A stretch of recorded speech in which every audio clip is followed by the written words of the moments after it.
So in order to figure out how good Gordon will be for us, I decided that I would sim a little over a month after we traded for him. What you're seeing now is every game I've simmed directly after our rout of the Jazz, and it's very clear that we're pretty up and down as a team. There's really just a whole mix of things to see here, with good wins against good teams like the Raptors, Nets, Nuggets, and Warriors, but then we turn around and lose to teams like the Bulls, Pistons, and Hornets. I mean, granted, we can't win every game that we should, and honestly, we probably have won some games that we shouldn't. But it paints kind of a confusing picture when looking at our team. It paints an even more confusing picture when looking at Aaron Gordon. To be blunt, he hasn't been all that good. I mean, he wasn't playing great in Orlando, so of course I didn't expect him to turn it around so quickly for us, especially in the first month. But I certainly didn't expect him to be as inefficient as he has been. He's had games where he's taken 5 or 6 threes and made none of them. We obviously have him working on that in training, but he's been pretty bad since he came here. I'm pretty sure he's now shooting sub 30% from 3. So it hasn't been great. He's probably averaging like 10 points a game. But let's take a look at some of his games and at least try to give him some credit. Or maybe not. Let's just take a look. Let's start off with the bad so that we can end on a positive note. So we'll start with the worst, his games against the Rockets and the Thunder. Against the Rockets, he finished with 10 points on 15 shots, but going 2 for 5 from 3 is cool, I guess. Then against the Thunder, he scored 8 on 14 shots, going 0 for 7 from 3. This was in 31 minutes, and unless he played pretty good defense in that time, then there was pretty much nothing positive from him on his time on the court in the game. Then you've got games like this one against the Warriors, where we win, but Gordon kinda sucks. 6 points on 9 shots, 1 for 6 from 3.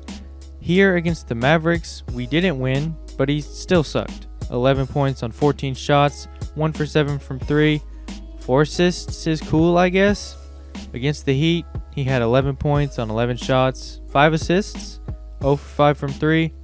That's it on the negative. I'm going to stop looking at these stats before I start wondering if this trade was good or not. Let's talk about something positive now. I mean, out of all the games I looked through, I found 2 positive ones.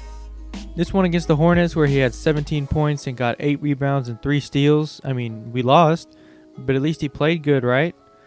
Then in a rout against the Nets, he scored 19. Granted, it was on 19 shots, but he dished out 6 assists, so I guess that's cool. Is Aaron Gordon terrible? I wouldn't like to think so, but he's not great offensively for us so far. But even if he's not great offensively, he should be very good defensively. He can switch between a few positions and guard in the paint and on the perimeter if he needs to.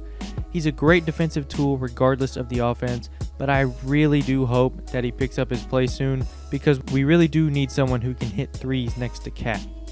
So now that we're done talking about Gordon, let's talk some about the team. In that up and down month, we dropped from the 3 seed to the 5 seed or whatever we were before, sitting at a 26-21 record, which is pretty good in the West, honestly. We're only 4 games back from the 1 seed, and seeds 2 through 8 can get shaken up pretty easily, so we do have to be careful.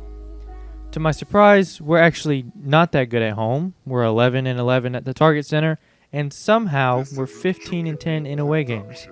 I mean, we're 4-6 in our last 10 games. I'm sure that'll pick up eventually. But now let's look at some of the team stats. And while looking at those, you can see that we actually have the 6th best offense according to points per game, with teams like the Mavs, 76ers, Rockets, Nets, and Nuggets above us. That's a pretty good company if you ask me. And while I shouldn't sound too happy with this, we're actually a middle-of-the-road team on defense. We allow the 14th most points per game, and we have the 16th best defense in the league. I mean, looking at our team, I would expect it to be worse. D'Lo and Cat are not great defenders. I mean, I think Cat is a better defender in 2K than in real life, but we don't have a lot of great defensive personnel. Our 2 through 4 positions are good defenders actually, but without me setting matchups for every team, D'Lo will guard the point guard on the other team, which I'm sure results in a lot of points for that matchup. But honestly, I'll take a middle-of-the-road defense.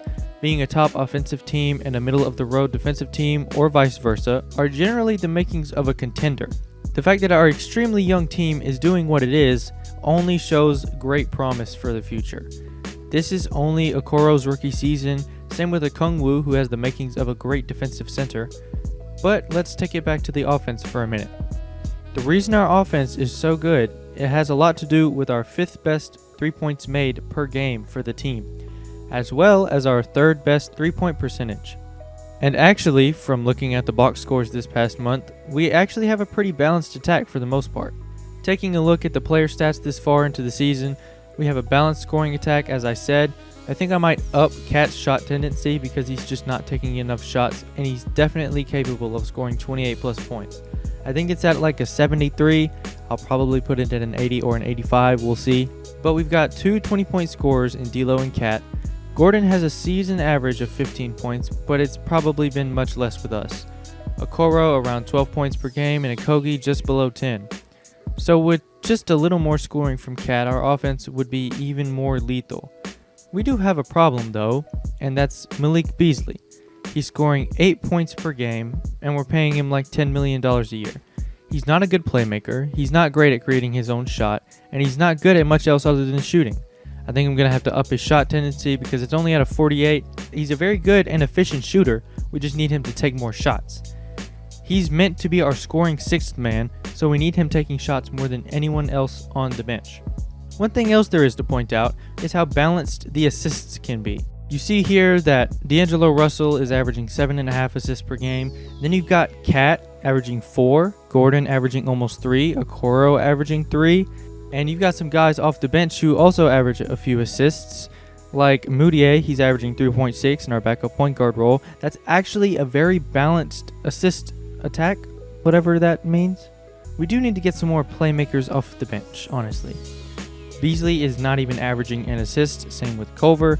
Johnson's averaging 1.5, Okongwu's averaging 1. Obviously, some of these guys are just not meant to, play make, but we do need to get a few more assists, I think, and that will make our team even better with just extra ball movement and things like that. But anyway, that's all for now. Next, we'll take a look at the trade deadline and contract extensions. We may even go all the way to the playoffs, assuming we make it, which I'm pretty sure that we will. But honestly, considering our oldest core player is 25, we have an extremely bright future here in Minnesota.